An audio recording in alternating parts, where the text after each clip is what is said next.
Hello friends, पिछले video में हम लोग देख चुके थे इंट्रोडक्शन ऑफ लाइट। आज चालू करते हैं प्रकाश के परावर्तन से।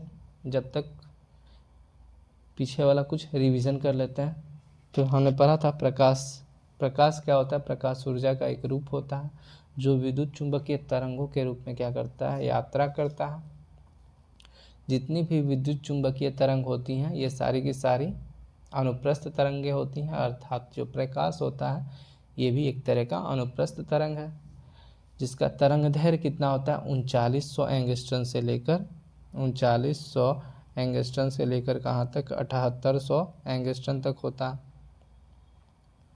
अगर नैनोमीटर में पूछा जाए कि इसका तरंग दैर्घ्य कितना होता है तो 400 नैनोमीटर से लेकर और आपका 750 नैनोमीटर तक होता है।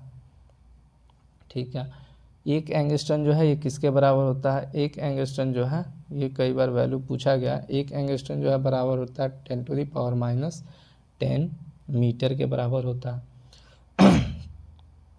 एक नैनोमीटर जो है ये किसके बराबर होता है। एक नैनोमीटर 10⁻⁹ मीटर के बराबर होता है। और हमने पढ़ा था क्या कि कोई वस्तु जो है जिस कलर की होती है उस पे उसी कलर का एक वर्णी प्रकाश डालें या श्वेत प्रकाश डालें तो वो वस्तु जिस कलर की है उसी कलर की दिखाई पड़ेगी। उसके अलावा यदि कोई उस पर प्रकाश डालते हैं किसी दूसरे रंग का तो वो काली दिखाई पड़ती है। हमने पढ़ा था कि लाल, हरा और नीला जो होता है ये क्या होता है। लाल, रेड, ब्लू और ग्रीन, लाल, हरा और नीला जो होता है ये क्या होता है आपके प्राथमिक रंग होते हैं। इन्हें प्राथमिक रंग क्यों कहा जाता है, क्योंकि इनके मिश्रण से हम लोग बाकी जो भी दूसरे कलर हैं उनको क्या कर सकते हैं, बना सकते हैं। तो इसी कारण से इन्हें प्राथमिक कलर कहा जाता है। तो प्राथमिक रंग कौन कौन से होते हैं, लाल, हरा और नीला होते हैं। ठीक है,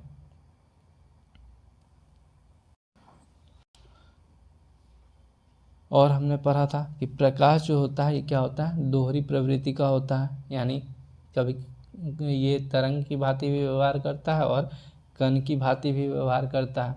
तो प्रकाश का कुछ गुण जो है उसकी व्याख्या तरंग सिद्धांत के आधार पर की जाती है और कुछ की कण सिद्धांत के आधार पर की जाती है।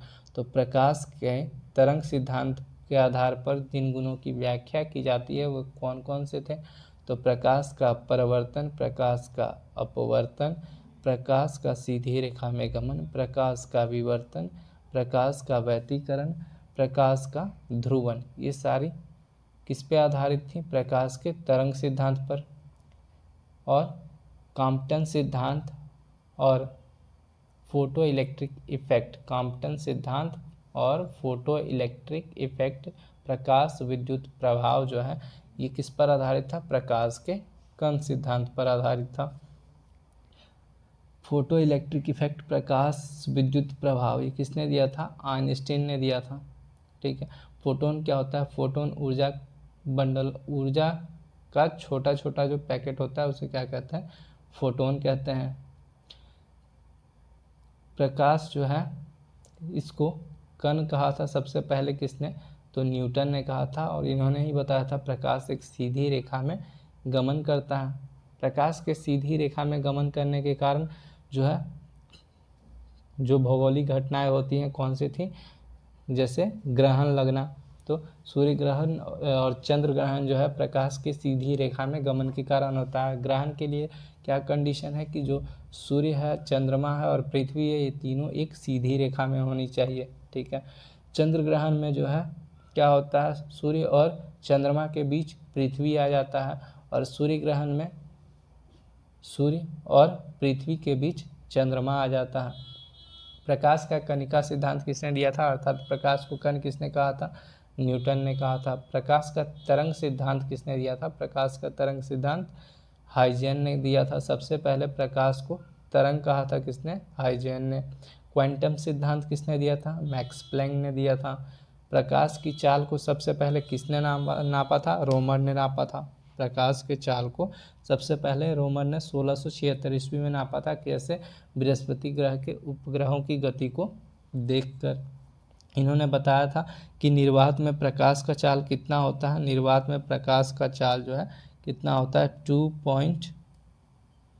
2.99792458 इंटू 10⁸ मीटर प्रति सेकेंड। अप्रोक्स का है तो 3 इंटू 10⁸ मीटर प्रति सेकेंड होता है प्रकाश का चाल निर्वात में। और प्रकाश का चाल सबसे अधिक कहाँ होता है, तो निर्वात में होता है। हमने पढ़ा था प्रकाश का चाल किलोमीटर प्रति घंटा में कितना होता है। प्रकाश का चाल किलोमीटर प्रति घंटा में कितना होता है, तो प्रकाश का चाल किलोमीटर प्रति घंटा में 1.1 इंटू 10⁹ किलोमीटर प्रति घंटा होता है।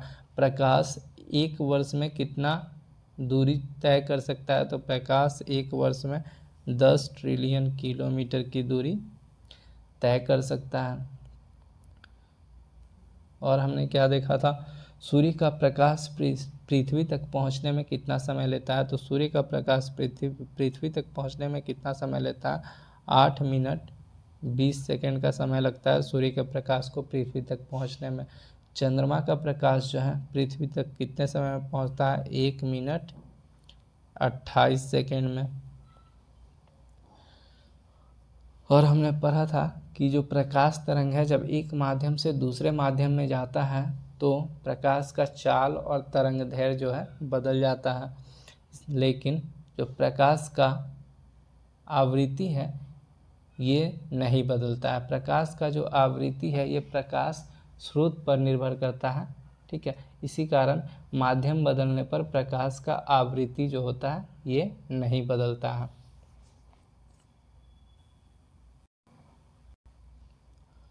और हमने पढ़ा था लाइट ईयर, प्रकाश वर्ष। प्रकाश वर्ष क्या होता है, एक वर्ष में प्रकाश के द्वारा चली गई दूरी को क्या कहते हैं, प्रकाश वर्ष कहते हैं, लाइट ईयर। 1 लाइट ईयर जो है इसका मान कितना होता है, 1 लाइट ईयर जो है ये बराबर होता है किसके, 9.46 इंटू 10⁻15 मीटर के बराबर होता है। अगर इसी को किलोमीटर में पूछा जाए तो 9.46 इंटू 10⁻12 किलोमीटर होता है।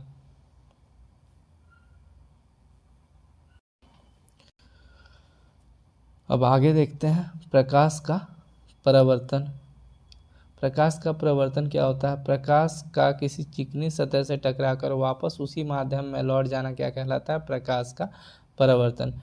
जिस पृष्ठ से टकराकर प्रकाश मूर्ति है उसे क्या कहते हैं, परावर्तक पृष्ठ कहते हैं। आगे देखेंगे फिगर में अभी। परावर्तक पृष्ठ पर आने वाली किरण को आपतित किरण एवं परावर्तक पृष्ठ से दूर जाने वाली किरण को परावर्तित किरण कहते हैं। आपतित किरण पृष्ठ के जिस बिंदु पर पड़ती है उस बिंदु पर परावर्तक पृष्ठ से समकोण बनाती एक रेखा होती है जिसे अभिलंब कहते हैं। अभिलंब और आपतित किरण के बीच जो कोण होता है उसे आपतन कोण कहते हैं, और अभिलंब और परावर्तित किरण के बीच जो कोण होता है उसे क्या कहते हैं, परावर्तन कोण कहते हैं। अभिलंब और परावर्तित किरण के बीच जो कोण होता है उसको क्या कहते हैं, परावर्तन कोण कहते हैं, ठीक है। अब यहाँ फिगर में देखते हैं।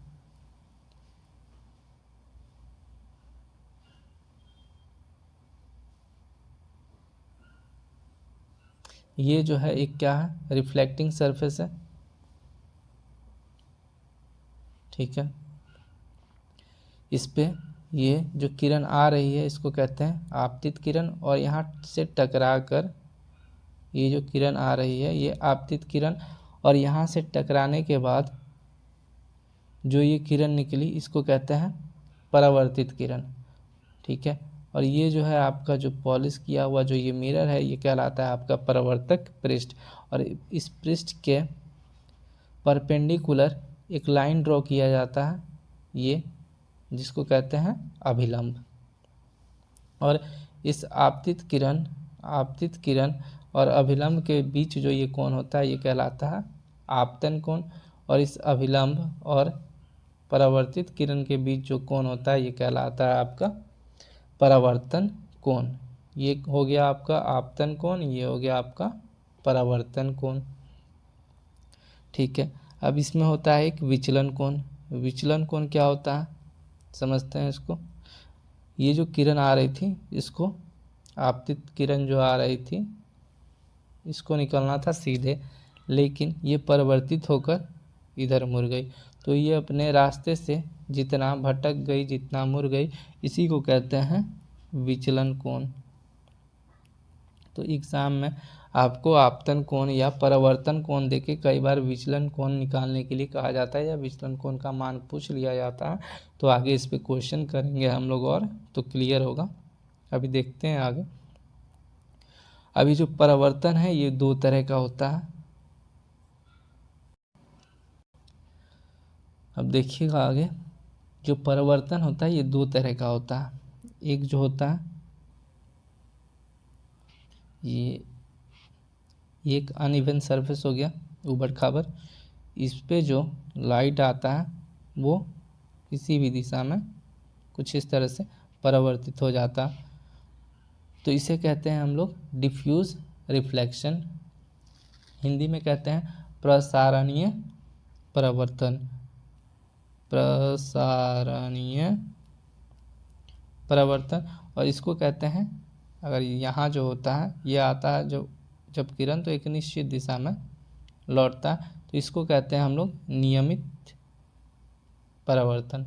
ध्यान रखिएगा, जो भी हम लोग देख पाते हैं वो किस कारण से देख पाते हैं, वो प्रसारणीय परावर्तन के कारण अर्थात डिफ्यूज रिफ्लेक्शन के कारण देख पाते हैं हम लोग। आगे देखते हैं परावर्तन के नियम। परावर्तन का दो नियम होता है, एक क्या है कि आपतन कोण और परावर्तन कोण। आपतन कोण और परावर्तन कोण जो है ये आपस में क्या होते हैं, बराबर होते हैं। दूसरा, जो आपतित किरण होता है, परावर्तित किरण होता है और अभिलंब होता है, ये तीनों एक ही पॉइंट पर होते हैं, एक ही प्लेन पर होते हैं।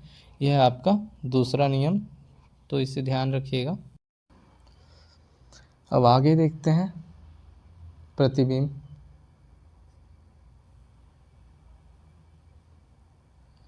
प्रतिबिंब क्या होता है, जब किसी स्रोत से आ रही प्रकाश की किरणें अपवर्तन या परावर्तन के बाद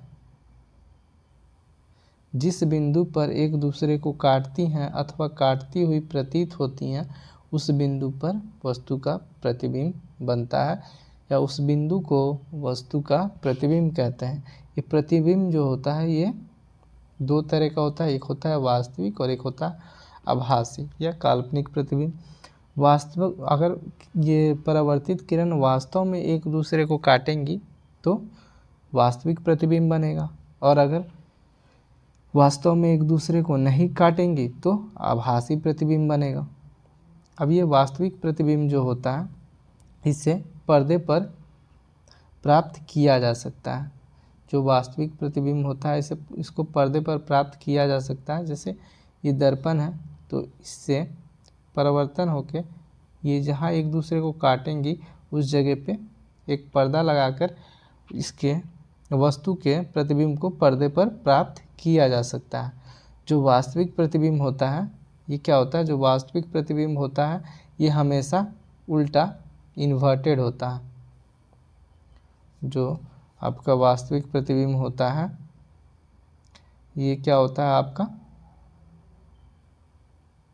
कहाँ गया,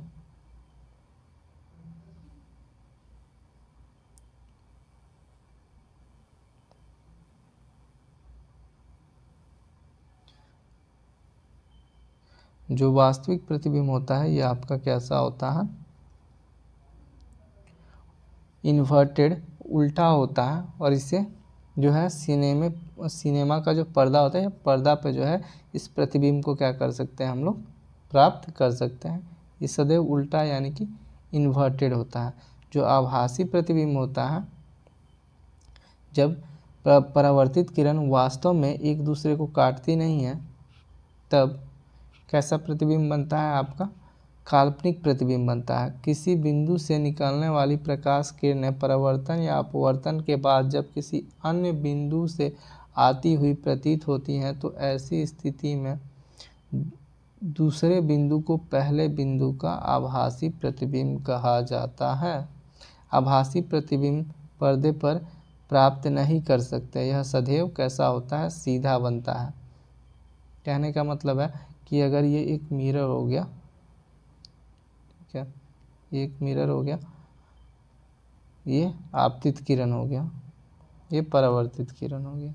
अगर ये किरण कुछ इस तरह से निकल जाए तो ये एक दूसरे को कभी काटेंगे नहीं, तो अज्यूम कर लिया जाता है कि ये पीछे जो है किसी बिंदु पर एक दूसरे को काटती होंगी या यहाँ से आती हुई प्रतीत होती हैं, ठीक है। तो इसी बिंदु पर इसका क्या होता है, प्रतिबिंब बनता है। तो यहाँ ये दर्पण के अंदर पीछे की ओर प्रतिबिंब बनता है, तो इस जगह पर जो है पर्दा लगाना संभव नहीं होता है। तो इसी के कारण जो है जो काल्पनिक प्रतिबिंब है उसको पर्दे पर प्राप्त नहीं किया जा सकता। ये जो काल्पनिक प्रतिबिंब है ये जब तभी तक बनता है जब तक ऑब्जेक्ट इसके सामने होता है। जैसे ऑब्जेक्ट हटाएंगे ये प्रतिबिंब भी हट जाता है।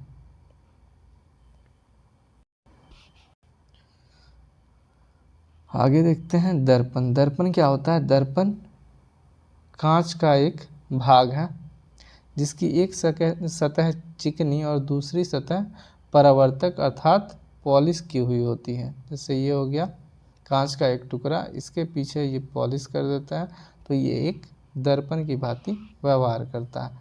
अभी जो दर्पण है दो तरह के होते हैं, एक होते हैं समतल दर्पण और एक होते हैं गोलीय दर्पण। समतल दर्पण क्या होता है?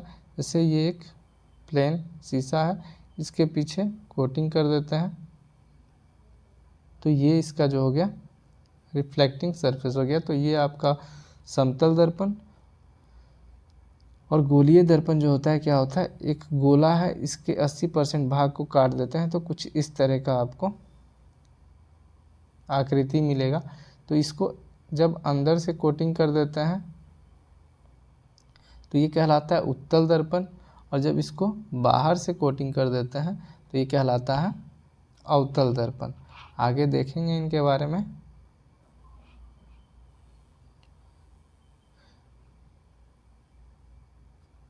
दर्पण बनाने में जो है ग्लूकोज का प्रयोग किया जाता है और दर्पण के पीछे कलाई करने में सिल्वर ब्रोमाइड का यूज़ किया जाता है। और एक और होता है सिल्वर आयोडाइड। सिल्वर आयोडाइड का यूज़ जो है कहाँ होता है, तो सिल्वर आयोडाइड का यूज़ होता है कृत्रिम वर्षा कराने में। कृत्रिम वर्षा कराने में सिल्वर आयोडाइड का यूज़ किया जाता है। और जो पीछे दर्पण की कलाई होती है उसके लिए आपका सिल्वर ब्रोमाइड का यूज़ किया जाता है। इसके अलावा मरकरी का भी यूज़ किया जाता है, Hg। सिल्वर चांदी का भी यूज़ किया जाता है, ये चांदी हो गया। अब नया जो है, नया में एल्यूमिनियम का भी यूज़ किया जाता है जो है दर्पण के पीछे कलाई करने में। ध्यान रखिएगा इस चीज़ को। अब नेक्स्ट वीडियो में देखेंगे समतल दर्पण।